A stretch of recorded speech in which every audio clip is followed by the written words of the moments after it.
Good afternoon. I am Vice President of Critical Care and Specialty Services for Pro Healthcare. In my role, I work closely with our emergency departments, our critical care units, and our mass casualty incident command process. I'd like to start by expressing my sympathies and those of everyone at Pro Healthcare for the victims and their families. This was truly a tragedy for our entire community. I'd like to thank all of the first responders and the others who came together to do what was required last night. All involved did outstanding work. Among the 48 victims of the parade tragedy who were transported to area hospitals, 29 arrived at Waukesha Memorial Hospital. The hospital is just blocks away from the parade route, and victims started arriving very quickly after the incident. In fact, many of Pro Healthcare's staff were attending the parade, witnessed this tragedy, and provided immediate first aid to victims. There were many children among the victims brought to Waukesha Memorial.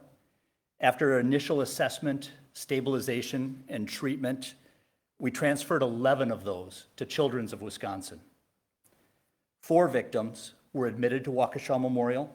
They are all currently stable, and many of them will likely discharge from the hospital today. Those patients admitted included both children and adults.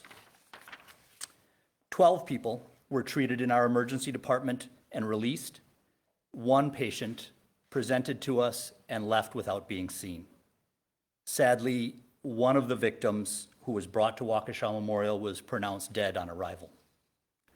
In addition to those who were on duty at Waukesha Memorial last night, many others rushed to the hospital to help. They included nearly every one of our emergency department physicians, countless surgeons, anesthesiologists, hospitalists, and nurses.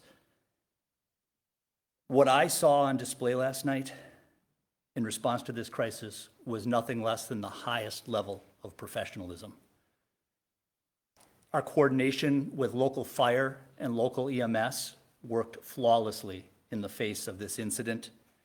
And on behalf of Pro Healthcare, I want to thank everybody for participating. Thank you. At this time,